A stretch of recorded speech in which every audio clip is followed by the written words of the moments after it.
Hoy te explicaré la economía colonial. Dentro de este tema hablaremos de las características de la economía colonial, actividades económicas, formas de trabajo y transacciones económicas.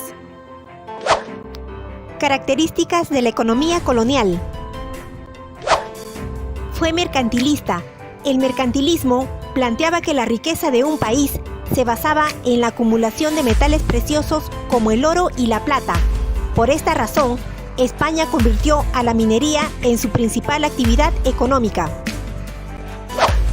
La economía colonial estuvo basada en el exclusivismo o monopolio comercial, por el cual las colonias solo podían comercializar con España.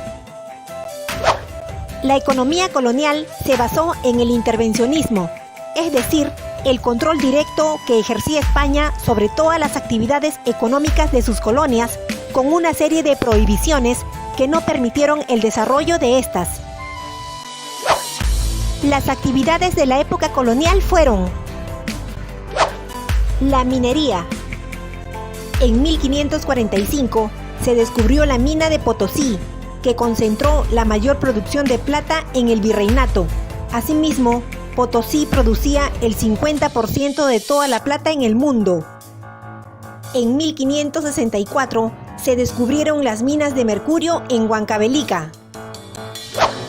La producción de la plata aumentó debido a la técnica de la amalgama, que consistía en mezclar la plata con el mercurio para obtener la plata pura. El trabajo en las minas era muy duro y mal pagado, además de peligroso, porque podía haber inundaciones o escapes de gases venenosos. Muchos indígenas murieron así. La actividad minera se organizó bajo el sistema de mitas y empleó únicamente mano de obra indígena. La mita fue una forma de explotación laboral que obligó a todos los indígenas entre los 18 y 50 años a trabajar forzadamente en los centros mineros. En este sistema de trabajo se exigía un alto nivel de producción a cambio de salarios ínfimos. Las mejores minas, por su calidad y rendimiento, fueron propiedad del Estado español. En cambio, las minas más pequeñas fueron explotadas por particulares con la obligación de pagar como impuesto el quinto real, o sea, la quinta parte de la riqueza. Los obrajes eran talleres textiles donde se fabricaban telas y ropa variada elaborados con lana de auquénidos y algodón. En los obrajes, los indígenas eran explotados con largas horas de trabajo, maltratados físicamente y recibían un salario miserable. Además de implantar el monopolio comercial, el rey decidió prohibir la producción de aquellas mercancías que pudieran competir con las que España vendía al virreinato. Y como los obrajes fabricaban tantos tejidos, empezaron a desplazar a las prendas españolas. Por tal razón, se ordenó el cierre de los obrajes.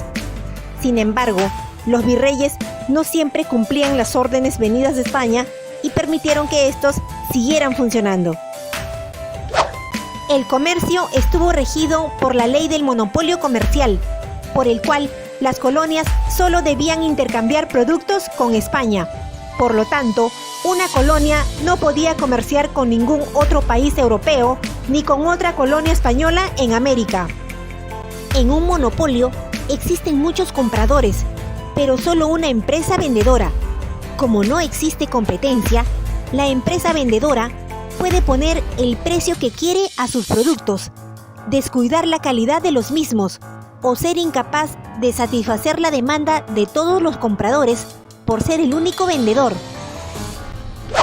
El gobierno español creó la Casa de Contratación de Sevilla, que veló por el cumplimiento del monopolio comercial, autorizando rutas y puertos obligatorios, fuera de los cuales no podía comercializarse ningún producto. Debido a los altos precios de los productos españoles, las colonias recurrieron al contrabando, que lo realizaban con Inglaterra, Holanda y Francia. Contrabando, es decir, el ingreso de mercadería ilegal a las colonias. El monopolio comercial también se vio afectado por el ataque de piratas y corsarios que asaltaban las embarcaciones o navíos mercantes.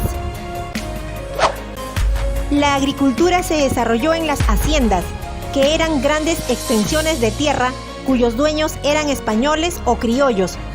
En las haciendas costeñas, la mano de obra estaba compuesta por los esclavos traídos del África. En la sierra, en cambio, los trabajadores eran principalmente indígenas. La producción agrícola de las haciendas abastecía al consumo local. El resto era llevado a los centros mineros y a las grandes ciudades.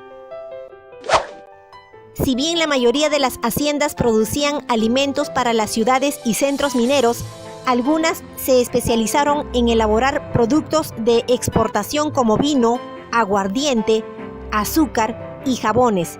Estos jabones eran elaborados de la grasa de cabras. Los españoles introdujeron una serie de plantas al continente americano, por ejemplo, el trigo, vid, olivo, caña de azúcar, legumbres y una variedad de frutas. Asimismo, trajeron el arado de tiro, que facilitó el trabajo en el campo. La actividad manufacturera fue importante en las ciudades coloniales. En las ciudades, los artesanos que se dedicaban al mismo oficio estaban agrupados en gremios. Existían gremios de carpinteros, herreros, plateros, zapateros, músicos, pintores, barberos, silleros, panaderos, etc. Los españoles introdujeron nuevos animales como cerdos, vacas, ovejas, caballos, cabras, asnos, la mula como animal de carga y aves de corral como gallinas y patos. Sistemas de trabajo. La mita era el trabajo obligatorio y por turnos que realizaban los indígenas, retribuido con un salario muy reducido. La mita se utilizó preferentemente en los centros mineros, aunque también para la producción agrícola, manufacturera y en obras públicas, así como el envío de correos. El trabajo servil era conocido como yanaconaje. Los yanaconas eran pobladores andinos que habían huido de su pueblo para no pagar tributos ni hacer la mita, y se ponían al servicio de algún español que a cambio le brindaba alimento y protección. Los yanas hacían diversos trabajos para sus amos, tales como cultivar en las haciendas, cuidar el ganado y realizar el trabajo doméstico. Otra forma de trabajo era a través de las encomiendas. La encomienda consistía en encomendar a un español determinado número de indígenas a quienes debía alimentar, proteger y convertir a la religión católica. A cambio de esto, los indígenas debían pagar tributos y brindar su servicio personal como forma de trabajo. En la encomienda, los indígenas trabajaban en la agricultura, ganadería, servicio doméstico, transporte de carga, trabajo forzado en las minas, entre otros.